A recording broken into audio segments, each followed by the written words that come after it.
discuss about the next topic, that is the transport of gases.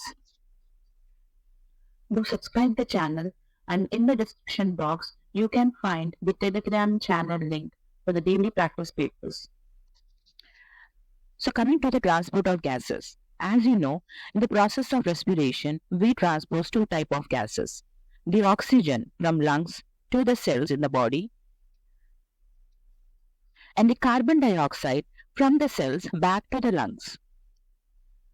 This total transport is done through the blood. The blood consists of two components, that is, the plasma, and the cellular part is called as the formed elements. The major formed elements which help in the transport of gases is the RBC, erythrocytes.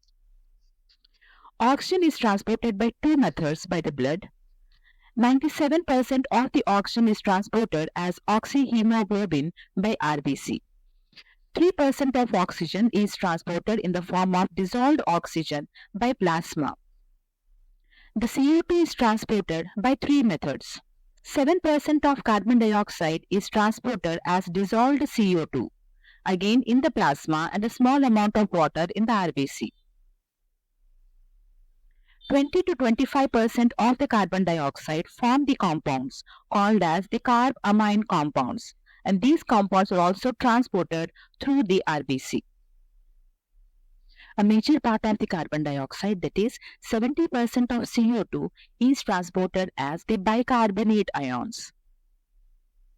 Let's quickly revise. The transport of gases: two gases are transported by blood, that is oxygen and carbon dioxide, through plasma and RBC. Oxygen, 97% is transported through the RBC by hemoglobin, and 3% as dissolved oxygen by plasma. The CO2 is transported by three methods. 7% of CO2 is transported as dissolved CO2, 20-25% as the compounds, and 70% as the bicarbonates. Let's continue with the transport of oxygen. O2 is transported as discussed earlier in two methods. 97% of oxygen combines with the hemoglobin in RBC, and 3% in the form of dissolved oxygen in plasma. A little amount of oxygen, say 3%, can dissolve in the water present in the plasma based upon its solubility. This is called as the dissolved oxygen. Near the alveoli, the O2 dissolves in the plasma in the blood. Then it is transported to the cells through the plasma. In the tissues or the cells, the reaction is reversible. Again, the water and the oxygen dissociate and the oxygen enters into the cells. Coming to the 97% of oxygen. This oxygen combines with the red color pigment called as the hemoglobin to form oxyhemoglobin. This reaction of formation of oxyhemoglobin is called as oxygenation, which occurs near the alveoli. So in the lungs, in the alveoli, let's see the conditions which help in the oxygenation, that is formation of oxyhemoglobin. So as you know, in the lungs, the partial pressure of oxygen is high. This will help in the formation of oxyhemoglobin. The other conditions are low partial pressure of carbon dioxide. The temperature in the lungs is comparatively low, and the pH of the blood is also normal in the alveoli. The normal blood pH is slightly alkaline.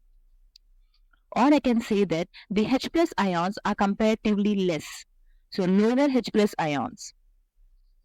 So in these conditions of high partial pressure of O2, less partial pressure of CO2, and less H plus ions, the oxygen combines with the hemoglobin to form oxyhemoglobin. Now this reaction is again reversible, and the oxyhemoglobin will dissociate in the cells, where the hemoglobin remains in the blood and the oxygen is released into the tissue. This process is called as dissociation. Now, what are the conditions for the dissociation? All the conditions what we have seen for oxygenation, when they are reversed, they help in dissociation. That is, in the cells, the partial pressure of oxygen is low. The carbon dioxide partial pressure is comparatively high. Cells undergo many metabolic activities, so temperature is also comparatively high. These activities will produce different type of substances. So the pH of the blood is comparatively low, or we can say the H plus ions concentration is more in the cells. So these four conditions help in dissociation, that is less O2, more CO2, high temperature and high H plus ions. As these conditions are present in the tissue, the oxyhemoglobin will break, the oxygen released into the tissues, and the hemoglobin remains in the blood. So hope you know that hemoglobin is made up of the globin protein and the heme, that is Fe plus 2. There are 4 Fe plus 2 in one hemoglobin. Each Fe plus 2 can combine with one oxygen. That means 4 oxygen can combine with one hemoglobin. So when all the Fe plus 2 combines with the oxygen, we can see the hemoglobin is completely filled. Now as this fully loaded hemoglobin reaches the cells, based upon the lower partial pressure of oxygen, the oxygen will dissociate from the heme. So in the cells, as dissociation occurs, the oxygen is released into the cells. To try to understand this, the amount of the filling of hemoglobin is called as saturation. When all the 4 oxygen are bind to the hemoglobin, it is 100% saturated. So more the partial pressure of oxygen, higher is the saturation of hemoglobin. That is, all the heme are combined with the oxygen. So saturation of hemoglobin depends upon the partial pressure of oxygen. Higher the partial pressure, more is the filling of the Fe plus 2. But in the cells, they get dissociated based upon the lower partial pressure. We can draw oxygen dissociation curve based upon the saturation of hemoglobin. To draw the oxygen dissociation curve, on the x-axis, we will take the partial pressure of oxygen. On the y-axis, we can take the percent saturation of hemoglobin.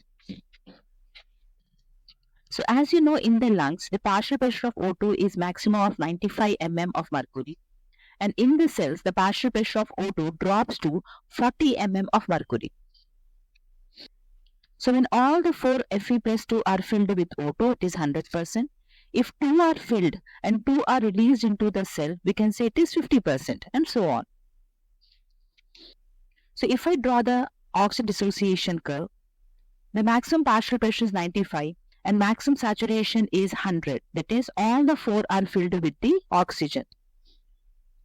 Even if I increase the partial pressure of oxygen by some artificial means, I cannot increase the hemoglobin saturation, as all the 4 Fe plus 2 are already filled. That is, as all the Fe plus 2 4 are filled, we cannot further increase the saturation, so this will become stable. But in the cells or tissue, the partial pressure is 40. That is, a part of the hemoglobin dissociates from oxygen. Say 75% of O2 remains in the blood and the remaining is released into the cells. So in the tissues, the partial pressure of the hemoglobin will be 75. So if I draw the curve, I will get an S-shaped curve. That is 75% saturation in the cells and 100% in the lungs. This S-shaped curve is called as sigmoid curve. And this shows that as the partial pressure of O2 increases, the percent saturation of hemoglobin also increases up to a certain limit. Above that, we cannot increase the saturation. The graph becomes stable. So this S-shaped curve is called as the sigmoid curve. Remember, 100 ml of blood can deliver 5 ml of oxygen to the tissues. When we do exercises or vigorous activity, the dissociation is much faster. So during the exercise, the graph, that is the oxygen dissociation curve, takes a right side shift. So this is about the transport of oxygen. So oxygen is transported by two means: 3% as dissolved oxygen, the reversible reaction, and the remaining 97% as oxyhemoglobin. The formation of oxyhemoglobin is called as oxygenation, with the conditions of more oxygen, less partial pressure of carbon dioxide, a lower temperature, and normal blood pH, or we can say less H plus ions. As the oxyhemoglobin reaches the cells, dissociation occurs as the conditions are less partial pressure of oxygen, more partial pressure of carbon dioxide, temperature is also more in the tissue, and H plus ions are also more. So more CO2 and more H plus ions help in dissociation. Based upon this, we can draw oxygen dissociation curve, where x-axis has the partial pressure of oxygen and y-axis has the percent saturation of hemoglobin. The graph shows that as we increase the partial pressure of oxygen, the percent hemoglobin also increases to a maximum. Beyond that, we cannot further increase the saturation. So this is an S-shaped curve or a sigmoid curve. 100 ml of blood delivers 5 ml of oxygen to the cells. So this is about the O2 transport. Let's continue with the carbon dioxide transport. So now let's discuss about the transport of carbon dioxide. As discussed earlier, that CO2 is transported by blood in three methods. 7% of CO2 is transported as dissolved carbon dioxide. 20 to 25% of the CO2 by RBC in the form of the carbamine compounds. And the major part of CO2, that is 70%, is transported in the bicarbonates form. So if you remember, the CO2 is 20 to 25% more soluble than oxygen.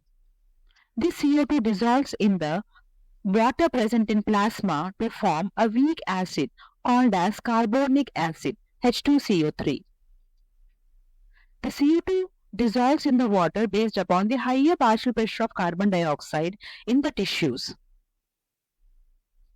So the CO2 present in the tissue easily enters into the blood and dissolves in the water present in the plasma to form the carbonic acid. This carbonic acid is a weak acid and dissociates into H plus ions and bicarbonates. The H plus ions generally combine with different type of proteins for the buffering. The CO2 combines with the water in the presence of an enzyme called as carbonic anhydrase present in plasma. The same enzyme carbonic anhydrase will also help in the dissociation and forms H plus and bicarbonates. As this reaction is based upon the partial pressure of CO2, as the partial pressure of CO2 decreases, all the reactions become reversible. That is, near the alveoli or the lungs, again the bicarbonates and the H plus will form carbonic acid in the blood, and the CO2 is released back into the alveoli. So this is the first method, that is the dissolved CO2. The 70% of CO2 now enters into the RBC to form the bicarbonates method. The same reaction also occurs inside the RBC. The concentration of the enzyme carbonic anhydrase in the plasma and the RBC, if we compare it, it is much more in RBC. So this reaction is much faster in the RBC. That's the reason 70% of CO2 enters into RBC, as the reaction is comparatively much faster and then converted into the bicarbonates. Let's try to understand the transport of CO2 in one more method. So this is the tissue, the group of cells. On the other side, we have the alveoli in the lungs. So the CO2 is transported based upon the partial pressure from the tissues to the blood, including the RBC, and back to the lungs, that is the alveoli. The CO2 from the tissues enters into the RBC and also into the plasma. Both in RBC and plasma, it combines with the water to form the carbonic acid, as discussed earlier. As this carbonic acid is a weak acid, dissociates into H plus and bicarbonates. So 7% of the CO2 is transported by this method through plasma. The remaining 70% of the CO2 now enters into the RBC, dissolves with a little water present in the cytoplasm of RBC. You may ask that plasma contains 90% of water and RBC contains very little water. Then why 70% of CO2 enters into RBC? So as discussed, this reaction is catalyzed by the carbonic anhydrase enzyme. And the concentration of carbonic anhydrase is much more in RBC than compared to the plasma. So reaction is much faster in RBC, thus 70% of CO2 enters the RBC for the same reaction. Now this carbonic acid dissociates as H plus and the bicarbonates. These bicarbonates again released into the plasma. As H plus is the free ions, it combines with the hemoglobin part for the buffering process. As you know, all the reactions are reversible based upon the higher partial pressure of oxygen in the alveoli and lower partial pressure of carbon dioxide. So as the blood reaches the lungs, the reactions become reversible. So let's reverse the reactions now. The bicarbonates again enter into the RBC, combines with the H plus to form the carbonic acid. This carbonic acid will now dissociate as water, which retains in the RBC, and the carbon dioxide released into the alveoli. So these are the methods of the transport of the CO2. Do follow the Telegram channel link for the daily practice papers.